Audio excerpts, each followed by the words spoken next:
mbaga. So turatangira ku witwa Aliakuru.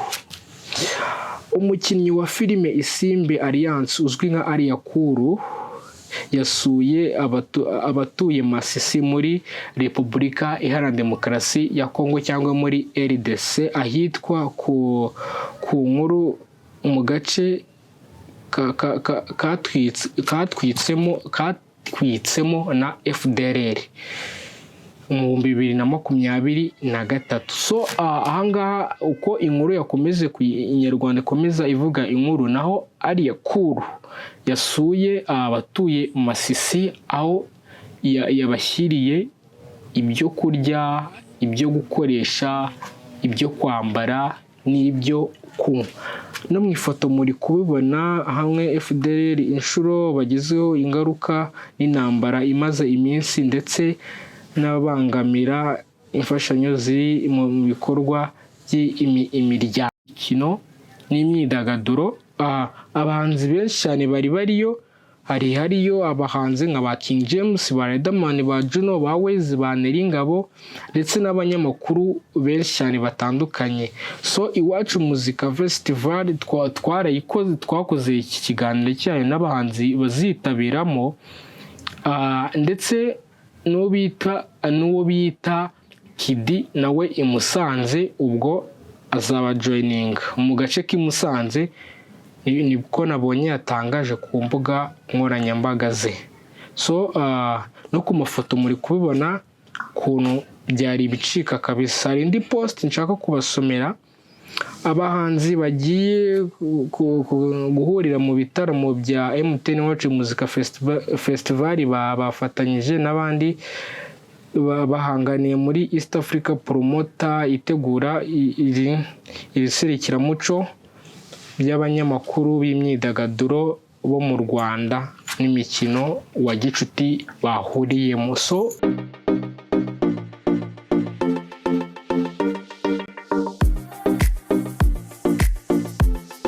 ibihe byiza mwe dukomeza kubana umunsi ku munsi kuri YouTube channel yacu. Amahoro y'Imana akomeze abane namwe, ndabasuhuje.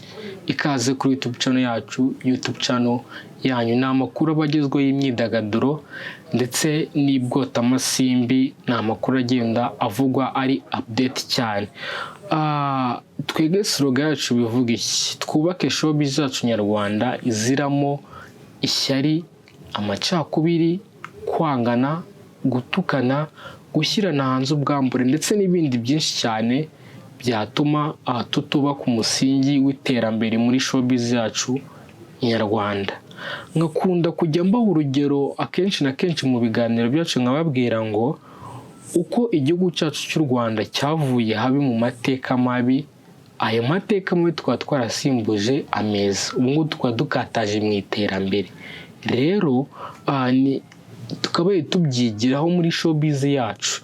Niba gutukana twaratukanye, twarasebanyije, ubwambure bugiye hanze, ibyo byose byakabaye tubifata tukabyigiraho, bikatubera ikiraro cyiza cyo kubaka showbiz iziramo ya mashyari, ya macakubiri, za nzangano ndetse n'ibindi byinshi cyane. Ahubwo tugateza igihugu cyacu imbere, itangazamakuru, abahanzi n'ibindi byinshi cyane. Showbiz yacu nyarwanda ikaguka ikagera ahantu henshi hagiye hakomeye. Turagarutse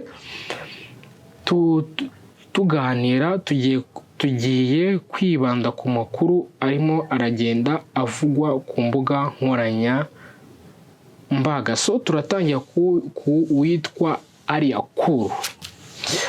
Umukinnyi wa filime Isimbi Alliance uzwi nka Aliakuru yasuye abatuye Masisi muri Repubulika Iharanira Demokarasi ya Kongo cyangwa muri RDC ahitwa ku nkuru mu gace katwitsemo na FDLR mu 2023. So ahangaha uko inkuru yakomeze Inyarwanda ikomeza ivuga inkuru, naho Aliakuru yasuye abatuye Masisi aho yabashyiriye ibyo kurya, ibyo gukoresha, ibyo kwambara n'ibyo kunywa.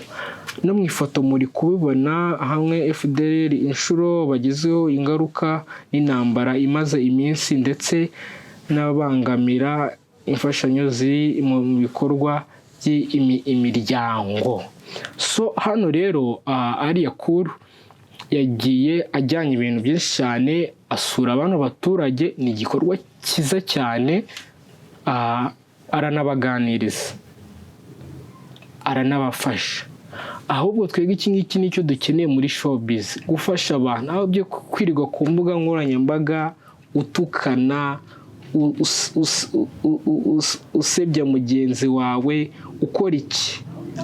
Ibyo ntabwo ari byo twe dukeneye, ahubwo dukeneye kubona itangazamakuru, kubona urubyiruko, kubona ubumwe turi gukora igikorwa cyiza cyane.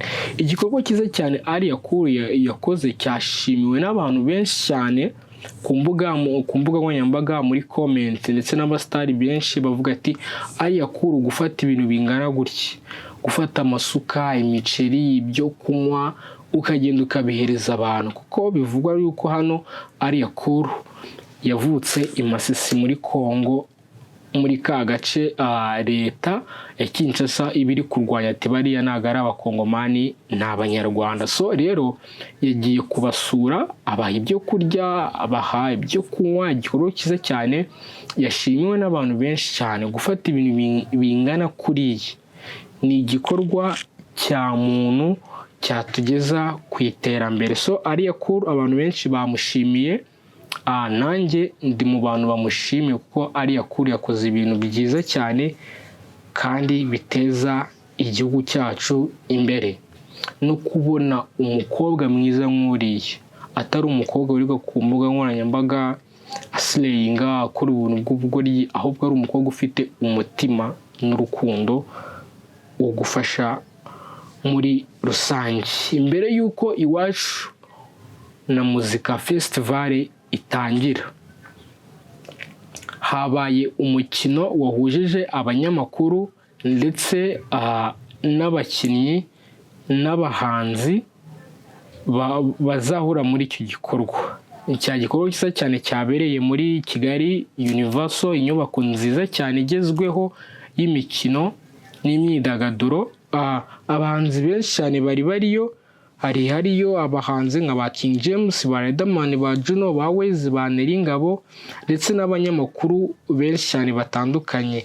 So Iwacu Muzika Festival twakoze iki kiganiro cyayo n'abahanzi bazitabiramo, ndetse n'uwo bita Kidi nawe i Musanze, ubwo azaba joining mu gace k'i Musanze, nibwo nabonye yatangaje ku mbuga nkoranyambaga ze.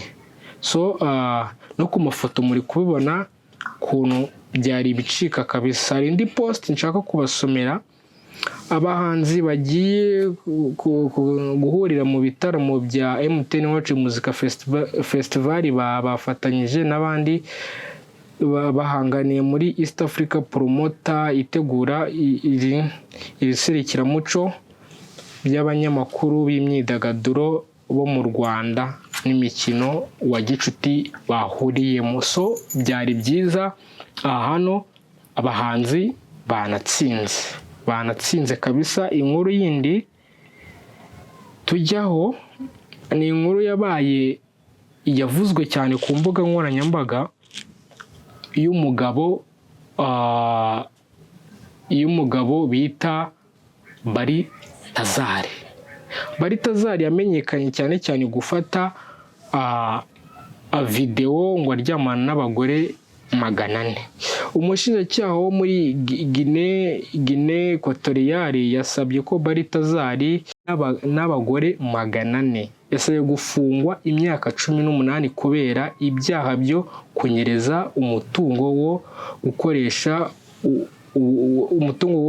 ububasha ahabwa n'amategeko mu nyungu ze bwite. Hano ubushinjacyaha bwo muri Guinée buri gufata Bari Tazari w'umushinja ko yanyereje umutungo wa leta, akaba arimo arimo arashinjwa ibyo byaha, akaba arimo arakatirwa cyangwa ubushinjacyaha buri kumubwira ngo afungwe imyaka 18.